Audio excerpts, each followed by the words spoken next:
যারা করছে প্রেম তাদের ভালো নাই মাথার ব্রেন, আর যে করছে ভালোবাসা ওর নাই দেহের আশা।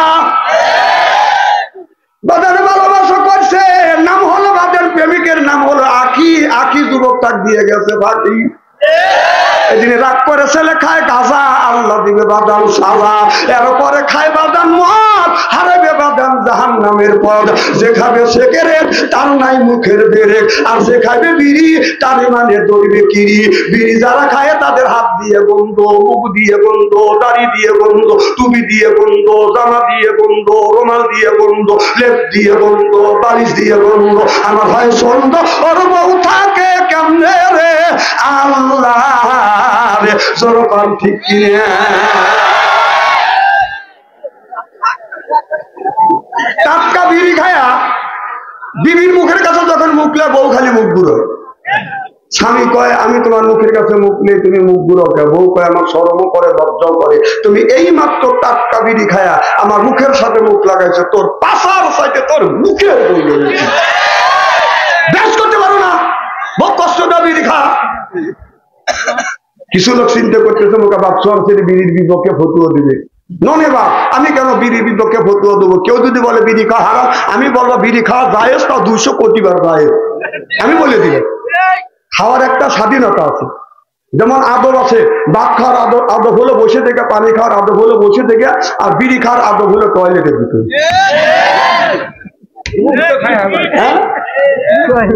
আর যদি বলেন হুজুর কিভাবে দেখছি, আর আমি নিজে দেখছি। রমজান মাস জহরে আজান কিছু স্ট্যান্ডা করতে যাবো, তখন স্ট্যান্ডা করে ওদু দিয়ে নামাজ পড়ি। আমি টয়লেটের কাছে যাওয়া দেখে দুটো গোল হওয়া বেরোচ্ছে, মাল বাড়াই কোত্থেকে। কারণ আমি একটু সিঙ্গেল দিলাম, উনি ভিতর থেকে সিঙ্গেল দিচ্ছে, তাহলে বোঝা গেল মাল ওখান থেকে উৎপত্তি হচ্ছে। আর ইদানিং শুরু হয়েছে কি, যারা পান খায়, আমি এগুলি দেখি না, এই বছর থেকে আমি এখন নজর করে দেখি যে আপনার যদি 100 জন পান খায়, তার আবার 80 জনই ওই টয়লেটে বসে পান খায় আর টয়লেট করে। আমি এই বছর এক চাষা দেখে মুখ লড়াইতে, সেরকম কই গেছিলে টয়লেটে, তুমি কি খেলে? পান খেলে। সব টয়লেটের মধ্যে পান খেলে, পান না খালি টয়লেট হয় না। আমি নিজে দেখছি, এখন ফলো করে দেখি যে প্রায় লোকই এই কাম করে। পান মুহি দিয়ে অর্ধেক খায়, অর্ধেক টয়লেটের মধ্যে, এই মুহূর্তে পান খায় আর এই মুহূর্তে ডেলিভারি করে।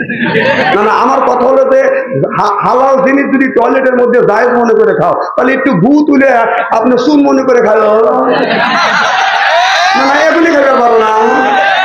এ কথা তো কেউ বলেছে না, আমি বলি তো দোষ। মানে হালাল জিনিস কিভাবে আপনি কোন জ্ঞানে কোন বিবেকে খান? ইস্তেরি হচ্ছে না, তারপরও সাইজ হচ্ছেন না। ইস্তেরি দেখলেন কি, আমার ওয়া শুনলে কানা মানুষ চোখে থাকে, ল্যাংড়া মানুষ হাইতে যায়, পুরান কাপড় ধুয়ে ইস্তেরি করে পাঠাবে। আমার ভাইরা, মুসলমান ভাইরা, আল্লাহর হাবিবের উম্মতেরা ভালো করে লক্ষ্য করে শুনুন, আমলের নিয়তে বাজানো শুনতে হবে। আল্লাহ রাব্বুল আলামিন কোরআন কারীমের মধ্যে 80 থেকে 82 জায়গা বললেন, ওয়া আকিমুস সালাত, নামাজ কায়েম করো, ওয়া যাকাত, যাকাত আদায় করো, কুতিবা আলাইকুমুস সিয়াম, রমজান মাস আসছে, রোজা রাখো। কথা কার?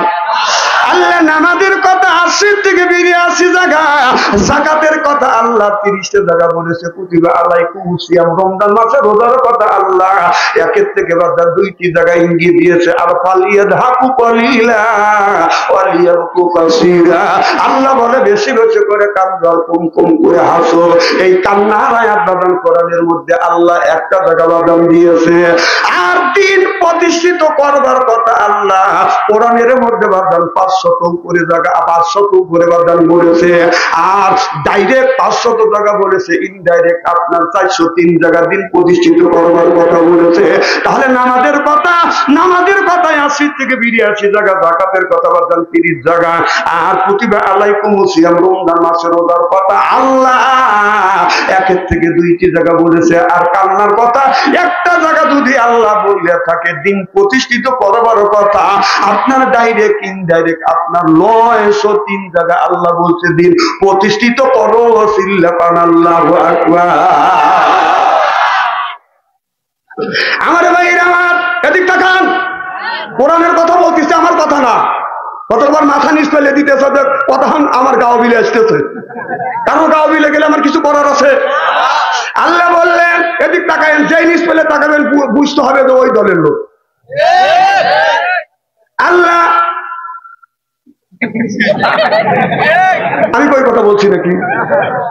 আল্লাহ বললেন ওয়াজা আল্লাহ লিল মুত্তাকিনা ইমামা, একটা নেককার পরহেজগার ইমাম বানাও। কথা কার? আল্লাহ বললেন ওয়াজা আল্লাহ, আয় আল্লাহ লিল মুত্তাকিনা ইমামা, একটা নেককার পরহেজগার ইমাম বানাও। সেইটিকে আপনাদের মসজিদের ইমাম, সেই মসজিদের ইমাম না, সেইটা হলো আপনার ওয়ার্ডের ইমাম, সেইটা হলো মেম্বার। আপনার ইউনিয়নের ইমাম, সেইটা হলো বাদান আপনার চেয়ারম্যান। থানার ইমাম, সেইটা হলো বাদান এমপি। আর আপনার দেশের ইমাম, সেইটা হলো বাদান প্রধানমন্ত্রী। ওয়াজা আল্লাহ লিল মুত্তাকিনা ইমামা, জোরকান আল্লাহু আকবার। এ কথা কার? না না, আমাদের কাছে নতুন করে আজকে আল্লাহ নাযিল করলো। না না, নতুন করে নাযিল করলো। এই কথা বললি না আমার বলে রাজনীতি। আমি কি জীবন হেরে মহিলা মার্কা ইলেকশনে দাঁড়াবো নাকি? আল্লাহ বলছে সেই কথাটা বলতেছি। তাহলে আল্লাহ যদি ইমাম বানানোর কথা বলে থাকে, ইমাম যদি বানাতে চান ভোটের মাধ্যমে ইমাম বানান লাগবে, ওইদিকে বাদান যাইতে চাই না। তবে আপনারা, আমি জানি আপনার 15 থেকে 16 বছর ওয়ার্ডের ইমাম বানাতে পারি না, ইউনিয়নের ইমাম বানাতে পারি না, থানার ইমাম বানাতে পারি না, রাষ্ট্র ইমাম বানাতে পারি না। জোর করিয়া ইমাম রাইতের বাদা রাইতের ইমাম বানাবে, বাজার দিনের বেলা, রাইতের বেলায় ইমাম নির্ধারণ হয়ে গেছে। আমার কথা এটা বোঝে কি না বোঝে আল্লাহ ভালো, বুঝে খাইতে হয়ে গেছে।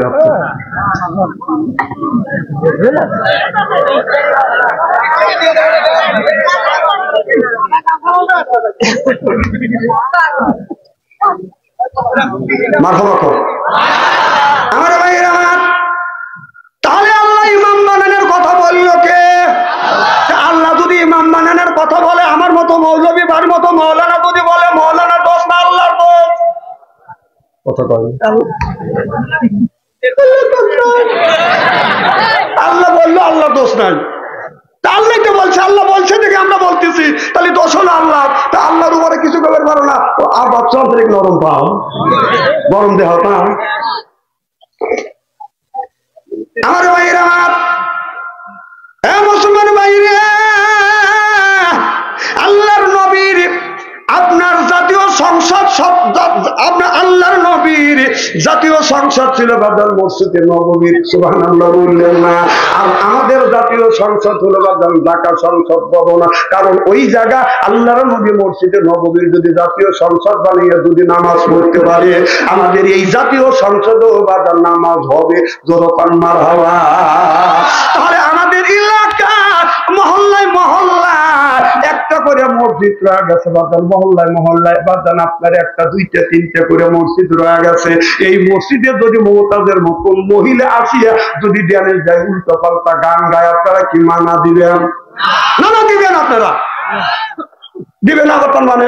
তাহলে আমাদের এই যেটা তো ছোট মসজিদ, আর জাতীয় সংসদ বড় মসজিদ। ওই জাতীয় সংসদে মমতাজের মতন একজন নর্তকী নাইচে গায়া জাতীয় সংসদ নষ্ট করছে না, তখন তো কিছু কর নাই।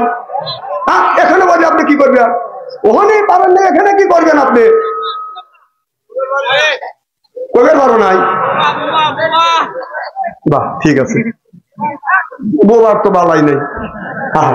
এই মমতাজ বাংলাদেশের 20 কোটি মানুষের রিজিক যেই জায়গা বন্টন হয়, ওই জায়গা মমতাজের মতন নর্তকী নাইছে গান গাইছে, আর সেই নিদান নেত্রীরা হাততালি বাজছে। কতক্ষণ না কে? এখন বুবু সংসার নষ্ট করে, এখন বুবু কোথায় পালাইছে বুবু খুঁজে পাওয়া যাচ্ছে না। আমার বুবু মমতাজ আজ কোথায় পালাইছে, উল্টা পাল্টা নাচ দেখাইয়া সংসার নষ্ট কইরাছে। আমার বুবু মমতাজ আজ কোথায় পালাইছে, কোথায় রলেন কাদের কাকা কামরুল ইসলাম হাসান দাদা, কোথায় রলেন কাদের কাকা কামরুল ইসলাম হাসান দাদা। ওই যে আবু সাইদের রক্ত নিয়ে হুলি খেলেছে, ছাত্রদের ওই রক্ত নিয়ে হুলি খেলেছে আমার বুবু মমতাজ কোথায় পালাইছে কোথায় সাবেক প্রধানমন্ত্রী তোমার কথা কি যে বলি ওই দলের মানুষকে ফেলে রেখে দলের মানুষকে ফেলে রেখে দিল্লি পালাইছে ও বুবু দলের মানুষকে ফেলে রেখে বুবু দিল্লি পালাইছে আমার বুবু মমতাজ কোথায় পালাইছে চিল্লাপান ঠিক কিনে আপনার যদি প্রতিবাদ না করতে পারেন যদি ওই জায়গা যদি মানে শক্তি যদি আপনার না থাকে মরে গেলে এই কবরের মধ্যে আপনি কি জবাব দিবেন একজন এই কি হচ্ছে মিস কল দিছে বলা সুবিধা ধরে রাখো ঘন্টা খানির জন্য সুবিধা ধরে রাখো তখন বের হলে দেখবে যে কে কয়বার চিল্লেরি দিছে তখন তুমি ডাইরেক্ট ব্যাক কল করবে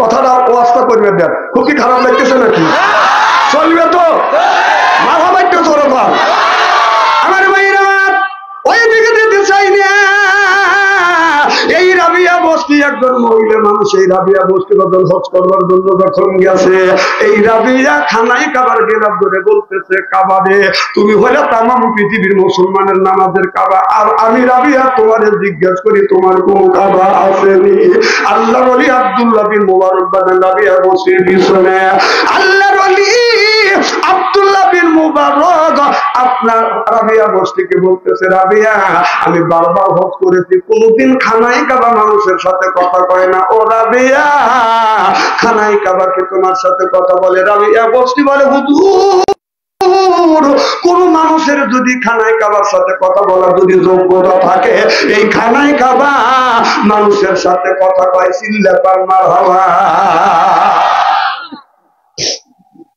আমার ভাইয়ের আমার এই রাবিয়া যেদিন মারা যাবে এই রাবিয়া বসলে আমি যদি মারা যাই এমন মানুষ আমার জানার এমন মানুষটা আমাকে গোসল করাবে যেই মানুষটা জীবনে ভগরক্ত নামাজ কাজা করে নাই সুবহানাল্লাহ আর কবর কমন করবে ওই ব্যক্তি যা জীবনে আসর মাগরিব কোনদিন কাজা করে নাই আর এমন ব্যক্তি আমার জানাজা নামাজ পড়াবে তার জীবনে এক ওয়াক্ত নামাজ কাজা হয় নাই ওই ব্যক্তি যদি আমার জানাজার নামাজ জমা করায় এটা হলো রাবিয়া বস্তি বাজার ওসিয়ত করে গেল এখন রাবিয়া বস্তি বাজার মারা গেলেন এই রাবিয়াকে বাজার গোসল করাবে এবার বললো এমন একজন মহিলা রাবিয়া বস্তিকে গোসল করাবে সে জীবনে কোনদিন আপনার ওই ফজর নামাজ কাজা করে নাই মক্কার ভিতরে একটা ঘটনার কথা বাজার মনে পড়ে গেল একটা মহিলা বাদান মারা গেছে এই মহিলা থেকে গোসল করবার জন্য একজন মহিলা আর সে সাথে বাদান তিনজন মহিলা সহযোগিতা করতেছে এই মেয়েটাকে গোসল করাতে তার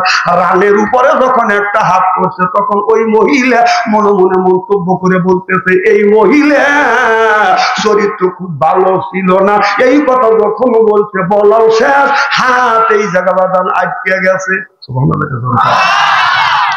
আর হাত আটকে গেছে চিল্লাপাল্লা করতেছে যারা সহযোগিতা আরো তিনজন ছিল তারা ওখান থেকে দৌড়া বাদান চিল্লাপাল্লা করতে করতে সরে গেছে কয় কি হয়েছে যে মহিলাটাকে গোসল করতে গেছে রানের উপরে যখন হাত পড়ছে অমনি বাদান হাতটা বাদান আটকে গেছে বাদান এলাকার হাফেজাকারী মাওলানা রাখছে বাদান কোনোরকমই বাদান ছেড়ে নেওয়া বাদান সম্ভব হয় না এখন এই লাশটা বাদান একদিন নয় দুই দিন নয় তিন দিন বাদান যখন গত হয়ে গেলেন কেউ বাদান এই লাশের হাতটা বাদান রানের থেকে বাদান ছাড়ে না এবার কেউ বললেন এই মেয়েটার হাত কেটে ফেলো যে হাতটা লাগে রয়েছে এই হাতটা কাটে ফেলো বলছে আমার বিবি উপকার করবার জন্য আসছে হাত লাগে গেছে আমার বিবির হাত কাটা হবে কাটা যদি হয় সেই মহিলার রানের উপরে হাত বসে গেছে সেই রানটা তুমি কেটে ভালো এখন যার স্ত্রী মারা গেছে যার স্বজন মারা গেছে তারা বলতেছে না না লোকটা মারা গেছে তার এই রান আর কাটা যাবে না এইরকম করতে করতে 3 দিন যেদিন বাদান 3 দিন বাদান হয়ে গেছে, ওই জামানার মধ্যে আল্লাহর ওলি ইমাম মালিক রহমাতুল্লাহ আল্লাহর কাছে যা বললেন, হুজুর আপনি কাজী সাহেব, তারপরে আপনি হলে ইমাম।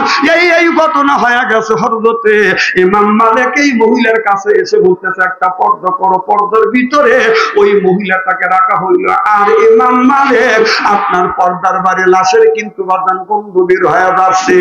ইমাম বলে, মা তুমি যে এই মহিলাটাকে গোসল করাইতে করাইতে তোমার হাত রাঙের উপরে পড়ে গেছে, তুমি কি কোনো কিছু বলছো? বলে, আমি কিছু বলি নাই। কয়, এর দিকে গিয়ে তুমি কি কোনো মন্তব্য করেছো? কয়, তাও আমি মন্তব্য করি নাই। ইমাম মালিক বলে, মন্তব্য যদি না করতে তাহলে তোমার হাত এইরকম, তোমার হাত এইরকম আটকে যাইতো না, লাগিয়ে যাইতো না। তুমি সঠিক কথার উত্তর দাও। এবার মেয়েটা বলতেছে, হুজুর এই মহিলাকে আমি গোসল করাইতে করাইতে রানের উপরে যখন হাত পড়ছে, তখন আমি মন্তব্য করছি, আমি দেখছি এই মেয়েটা যখন জীবিত ছিল একটা পুরুষের সাথে বাঁধন আপনার হাইতে যাচ্ছে। এইটা দেখে আমি মন্তব্য করেছিলাম, এই মহিলার মন কয় এইটা হবে প্রেমিক। এই মেয়েটাই লোকের সাথে খারাপ ব্যবহার করছে, রানের উপর যখন হাত করছে, এই কথা আমি কল্পনা করছি। অমনি আমার হাত আটকে গেছে হুজুর, আর আমি হাতটা ছেড়াতে পারি না।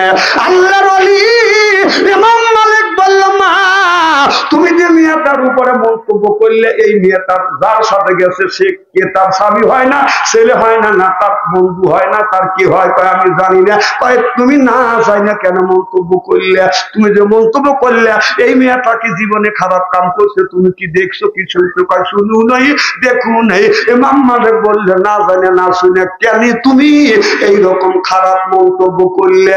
আমাদের দেশের অনেক মহিলাকে গোসল করাতে গিয়ে অনেক ধরনের মহিলা অনেক ধরনের গল্প করে, এরপরে মানুষের কাছে প্রচার করে। অনেক পুরুষ মারা গেলে গোসল করানোর পরে বাদান যে লোকটা গোসল করা আসে, বাদান নানান ধরনের কথা কয়। সিল্লেখন ঠিক কিনে ওখানে আপনি আন্দাজে কথা বলা যাবে। আমার ভাইরা, ইমাম মালিক বললেন, হাদিস করার পরে ইমাম মালিক বললেন, এই মেয়েটার শরীরের উপরে আপনার 80টা বেতের আঘাত করো। 80টা যখন বাদান বেতের আঘাত করার হুকুম দিয়েছে, ও বাদান আপনার মারতে মারতে মারতে মারতে মারতে মারতে আর 5টা বাদান বাদ আছে, আর 5টা বাড়ি দিলে বাদান 80টা বাদান বাড়ি হয়ে যাবে। বলে ইমাম মালিক, এখনো তো হাত ছেড়ে নেই, আর মাত্র 5টা বাড়ি বাদ আছে। বলে আরো 5টা দেন। আল্লাহর বিধান, রসুলের বিধান কোনোদিন মিথ্যা হবে না। যখন পুরোটা 80টা যখন আঘাত করছে, তখন এই হাতটা বাদান ছাড়িয়ে আসছে। আমি এই জন্য বলতে চাচ্ছি ভাই, যাবে এইটা আমি আপনাদের বুঝতে চাচ্ছি, আপনারা কাউরে দেখে খারাপ মন্তব্য করেন না। একজন একটা মেয়ে একটা যুবক সাথে চলে যাচ্ছে, আপনি মনে করেন না এইটা এর প্রেমিক, এটা মন্তব্য করা সব ঠিক না। হয়তো এটা এই মেয়েটার বাদান আপনার ছেলেও হইতে পারে, হয়তো এই মেয়েটার বাবাও হইতে পারে, না হয় বাচ্চাও হইতে পারে, না হয় এই ছেলে, এই যুবক, কি তুমি বাসাতে কানা বক্তা আইছে, মিস কল দিছ, তুমি উঠে তো চলে যাবে, অত সহজ না। তুমি খারাপ লাগতেছে নাকি? জনগণ মার হওয়া আমার ভাইয়ের, আমার এই জন্য বলবো, খারাপ মন্তব্য করিও না। ভালো করে লক্ষ্য করে শুন, আল্লাহ রাব্বুল আলামিন কোরআন কারীমের মধ্যে বলেছে, ইয়া আইয়ুহাল্লাযীনা আমানু, যারা ঈমানের বিশ্বাসী, যারা ঈমান আনছো, কু আনফুসিকুম ওয়া আহলিকুম নারা, নিজে বাঁচো, তোমার আহল পরিবারকে বাঁচাও। এ কথা কার? আল্লাহ বলল নিজে বাঁচো, তোমার আহল পরিবারকে বাঁচাও। আজকে নিজেও বাঁচলাম না, আহল পরিবারকে বাঁচাইতে পারলাম না, কারণ আমার ছেলেকে যে আমি বাঁচাবো, আমার মেয়েকে আমি যে বাঁচাবো, আল্লাহ বলে আগে নিজে বাঁচো, তারপরে তোমার আহেল পরিবার ছেলে সন্তানকে বাঁচাও। আজকে নিজেও বাঁচলাম না, ছেলে সন্তানকে বাঁচাইতে পারলাম না, আমাদের ছেলের হাতে তুলে দিতে বাজান স্ক্রিন টাচ মোবাইল। মোবাইলের মেলা, এখন আর চিঠি লেখা লাগে না। ও ছেলে সারা রাত জাগিয়া ফোনে কথা বলিয়া লেখা পড়াইয়া ছেলের ভালো লাগে না, হায় হায় লেখা পড়া আমি আর ভালো লাগে না। মোবাইল ফোন আসিল কি দোলা লাগিল ফজরের ঘুম তো পলার ভাঙল না পেটে মার যাই থাক পরনে নাই থাক মোবাইল ছাড়া আমি আর চলে না মোবাইল ফোন আসিল কি দোলা লাগিল ফজরের ঘুম তুমি আর ভাঙল না জোরকন ঠিক কিনে আইলো কি জামানা বুঝাইলে বুঝাছে না পিতা মাতার পেটে বাদে ছেলে প্রেমে দিওয়ানা দিওয়ানা মোবাইল ছাড়া চলে না মায়ে বলে রব্বানা বাবাই বলে জ্বালাও না আল্লাহ বলে শুনলাম না বাইরে গেল যন্ত্রণা